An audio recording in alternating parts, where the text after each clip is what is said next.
ചെയ്തവരനുഭവിക്കാതെ പോയിട്ടില്ല, ആരും പോയിട്ടില്ല.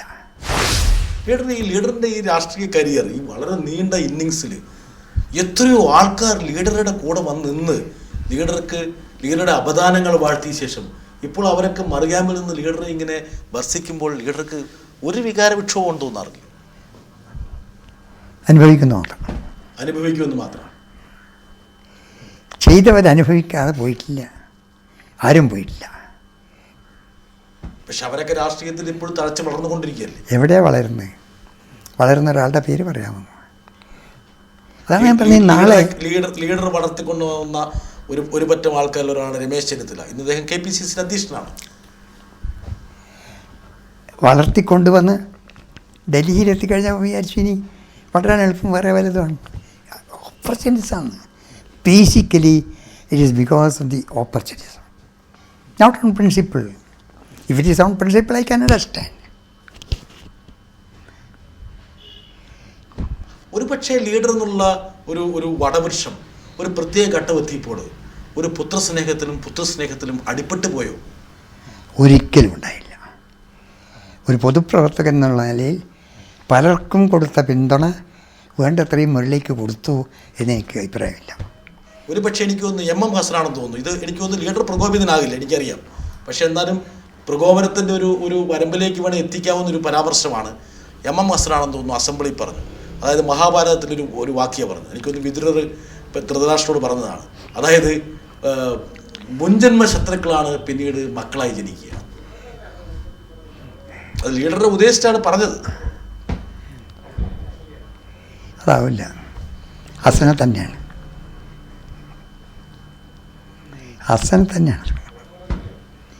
ഇവരുടെ എല്ലാം ബാക്ക്ഗ്രൗണ്ട് അതല്ലേ.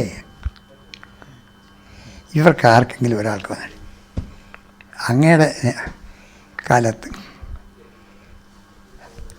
ഞങ്ങൾക്ക് ഒന്നും കിട്ടിയില്ല എന്ന് പറയുന്ന ഒരു കോൺഗ്രസ്സുകാരൻ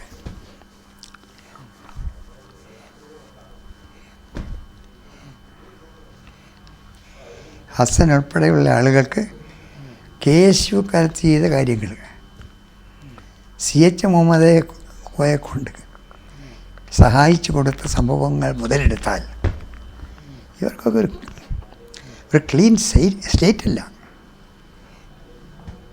ലീഡർ ആൻ്റണി ആയിട്ടുള്ള ബന്ധം ഞാൻ പലപ്പോഴും ഞാൻ 2 പതിറ്റാണ്ടായ ലീഡറിൻ്റെ ഈ പറഞ്ഞ രാഷ്ട്രീയ കസർത്തുകൾ വളരെ സൂക്ഷ്മമായി നോക്കുന്ന ആളാണ്. കസർത്ത് ഉദ്ദേശിക്കുന്നത് ദൈനംദിന രാഷ്ട്രീയത്തിൻ്റെ ഒരു ഇടപെടലിൽ ഇതിന് ആൻ്റണിക്ക് ഒരു പരിഹാരം ഉണ്ടാക്കുന്നുള്ള വിശ്വാസം എനിക്കില്ല. ഞാൻ മനസ്സിലാക്കിയിട്ടുള്ള ആൻ്റണി എന്നുള്ള വ്യക്തിയെ അല്ലാതെ മറ്റൊന്നിനെയും ആൻ്റണിക്ക് മനസ്സിലാവില്ല. അതുകൊണ്ട് ഈ ബുദ്ധിമുട്ടുള്ളൊക്കെ ആൻ്റണിക്ക് ഉണ്ടായില്ലേ. ആൻ്റണിയുടെ രാജിക്ക് കാരണക്കാരൻ പിന്നെ വന്ന ഓസിയല്ലേ. ആർക്കറിഞ്ഞു കൂടാത്തത്? ഓരോ ആക്ഷൻ വരുമ്പോഴും അതിനെതിരായിട്ട് പ്രവർത്തിക്കുക, പറയുക. അങ്ങനെ ആൻ്റണിക്ക് എതിരായിട്ടുള്ളൊരു അറ്റ്മോസ്ഫിയർ വന്നു. പുള്ളി രാജിവെക്കാൻ നിർബന്ധിതനായി. ഹൈക്കമാൻഡ് പറഞ്ഞിട്ടൊന്നുമല്ല, സാഹചര്യങ്ങൾ. ചിക്മംഗളൂർ ഇലക്ഷൻ്റെ സ്ഥാനാർത്ഥിത്വം കഴിഞ്ഞപ്പോൾ മന്ത്രിസ്ഥാനം രാജിവെച്ചുവെങ്കിൽ അതിൻ്റെ ഉദ്ദേശം ക്ലിയർ അല്ലേ? Personal image. ആന്റണിയെ കുറിച്ച് മാത്രമേ ചിന്തിക്കൂ. അത് ഇതുവരെ ആർക്കും അല്ലാന്ന് പറയാൻ പറ്റില്ല. ഒരുപക്ഷെ ആന്റണിയുടെ ഇമേജിൻ്റെ തടവറയിലാണെന്ന് പറയുന്ന നിരീക്ഷകരുണ്ട്. ആന്റണി ജീവിച്ചതും പിടിച്ചു നിന്നതും ചില മാധ്യമങ്ങളാണ്. എന്നെ സംബന്ധിച്ചിടത്തോളം ജീവിതത്തിൽ ആരംഭം മുതൽ ഇന്നേ വരെ മാധ്യമങ്ങൾ എതിർത്തിട്ട് ശീലമുള്ളൂ.